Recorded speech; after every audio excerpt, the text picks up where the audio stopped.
Opa, tudo bem? Vamos para o nosso café de hoje? Hoje eu estou num lugar improvisado aqui, estou no quarto de brinquedo dos meus filhos, mas porque normalmente eu faço ou na cozinha ou na varanda, e só que eu comecei a gravar hoje na varanda, só que tá muito vento, então não dava para escutar direito. Mas vamos lá, vamos começar estudando Marcos capítulo 1. Eu marquei de uma maneira que das aulas do Mergulhando da Palavra, o pastor Jair ensinou e eu achei muito legal, que é um jeito diferente de estudar a Bíblia. Pelo menos era diferente para mim.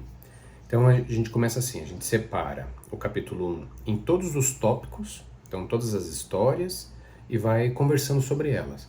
E aí eu fui anotando o que mais me chamou a atenção, alguns detalhes importantes, tudo segundo a minha visão, óbvio. Você pode achar mais interessante outras coisas. Então começa com a primeira história que Marcos conta é sobre João Batista. Em João Batista, que aí ele fala do versículo 1 ao versículo 8. Para mim, o João Batista ele tinha uma característica que eu vou até pôr aqui assim, uma imagenzinha, que para mim ele era como se fosse essa pessoa. Vocês lembram dele? O Capitão Caverna. Por quê? Se vestia de pelos de camelo, com um cinto de couro no centro, comia gafanhotos e mel silvestre. Com certeza, se fosse hoje, nos dias de hoje, seria uma pessoa considerada bem malucona. Naquela época eu também acredito que deva ser malucona também. Tem um detalhe legal que, por exemplo, no Velho Testamento a gente não vê nada sobre batismo. Isso. O que João Batista fazia? Ele pregava o evangelho e batizava as pessoas. Qual que era o intuito do batismo dele?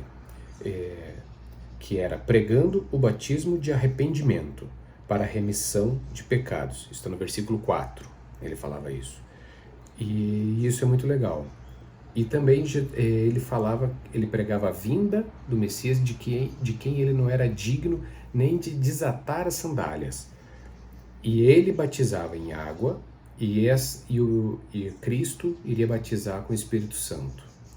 Um detalhe legal sobre o Espírito Santo é porque realmente o batismo do Espírito Santo só aconteceu bem depois, quando Jesus já tinha morrido, ressuscitado e no Pentecoste, que a gente vai ler muito mais para frente. Então esse foi o resumo do João Batista, do 1 ao 8. Logo depois que Jesus é batizado, ele é levado pro deserto. Lembra que eu tinha conversado, que a gente falou ontem, que Marcos ele resumia muitas coisas e não se pegava em muitos detalhes? Aqui é um exemplo disso. Aqui no versículos 9 ao 13, ele não conta o diálogo de Jesus com Satanás, com o diabo. Ele não conta nada disso. Ele só fala que ele esteve no deserto 40 dias, depois tentado por Satanás, e vivia entre as feras, e os anjos o serviram. E acabou. Então ele simplificou esses 40 dias. Logo depois começa a vocação dos primeiros apóstolos, que fica dos versículos 14 ao 20. O primeiro apóstolo foi Simão Pedro, irmão de André. Ambos estavam pescando, Jesus passou por eles e falou para eles largarem aquilo e o seguirem, que eles os seriam pescadores de homens. Um detalhe importante aqui é que Simão, Pedro e André, eles sabiam como pescar. Então eles sabiam as técnicas da pescaria, sabiam o melhor horário, sabiam onde que podia pôr rede e tudo isso. E Jesus iria ensiná-los a pescar homens. Então isso é bacana, porque pescar homens eles não sabiam ainda como falar do evangelho. E como a gente pode imaginar, eles não eram estudiosos, sim, eles eram os trabalhadores braçais. Aí logo depois, andando ainda junto no Mar da Galileia, eles deixaram as suas redes e o seguiram. E passando dali um pouco adiante, Jesus viu Tiago e João, seu irmão, que também estavam nos barcos consertando as redes. E o chamou, e ambos deixaram seu pai, Zebedeu, no barco com os empregados e seguiram Jesus. Logo depois vem a cura de um endemoniado de Cafarnaum, que vem do versículo 21 ao 28. Essa é uma história curtinha, que uma das coisas que mais me chama a atenção aqui é o seguinte, que o espírito imundo, Jesus estava ensinando na sinagoga, vem um endemoniado, atrapalha o culto, atrapalha o que Jesus estava ensinando, e o endemoniado grita o seguinte: o que temos contigo, Jesus Nazareno? Vieste destruir-nos? Bem sei quem és, o Santo de Deus. O mundo espiritual conhecia Jesus, conhecia o poder que Jesus estava, mas as pessoas ainda não. E Jesus fez o quê? O repreendeu, mandou calar a boca e sair do homem. Por quê? Ainda não era a hora de Jesus se manifestar para todo mundo. Não era o momento certo. Mas aconteceu isso e a fama de Jesus começou a ficar muito grande. Ela foi por toda a província da Galileia. Aí depois fala sobre os versículos 29 ao 39, que é sobre a cura da sogra de Pedro. O que eu acho legal daqui também é o seguinte, que a cura da sogra de Pedro não conta somente, esses versículos todos não contam somente a cura da sogra, porque foi bem curtinho. Ela estava com febre, chegou Jesus, pegou pela mão, ela já ficou boa e curou.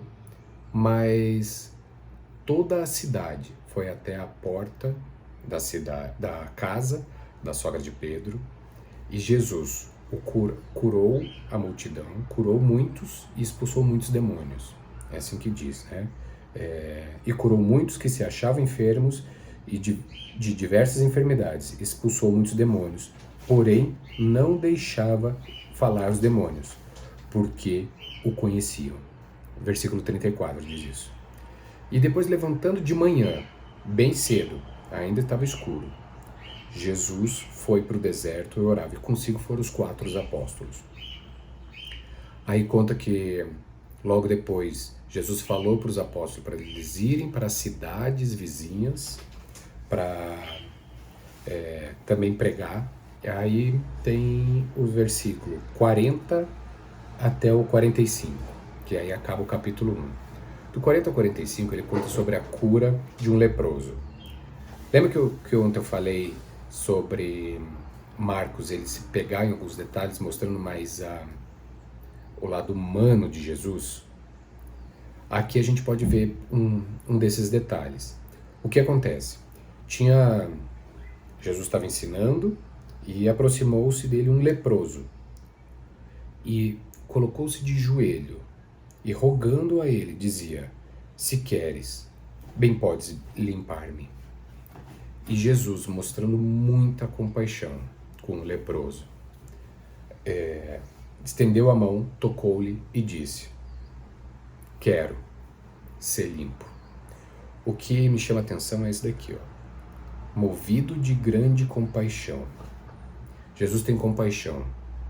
Jesus tem compaixão de mim, de você. Para fazer um fechamento sobre Marcos, eu queria falar com vocês sobre esse pedacinho aqui, esse pedacinho final, sobre a compaixão de Jesus. Além de mostrar o lado pessoal, o lado humano de Jesus, a compaixão a gente pode ver que Jesus era um cara sensacional, né? Ele curou muitas pessoas à noite, levantou cedo para orar e buscar a Deus. Gente, se Jesus precisava orar e buscar a Deus, imagina a gente. Jesus tinha o que a gente tem hoje, que é um relacionamento direto com o Pai. Hoje nós temos esse relacionamento através do Espírito Santo. Jesus já tinha o Espírito Santo dentro dele. Então, vamos buscar a Deus. Nós temos que ser seguidores de Jesus, e Jesus dá esse exemplo pra gente, para buscar a Deus, para ler. Jesus só conseguia ensinar na sinagoga porque Jesus conhecia as Escrituras. Como que está a sua leitura bíblica? Como que está os seus estudos? Você tem feito seu devocional, tem orado, buscado a Deus, adorado, ou somente pedido quando precisa de alguma coisa? Amém? Espero que esteja sendo legal para vocês, como está sendo legal para mim, porque eu tenho gostado muito de fazer esses estudos e compartilhar com vocês. Comenta abaixo aqui o que mais chamou a atenção de vocês no capítulo 1. Deus abençoe e um bom café.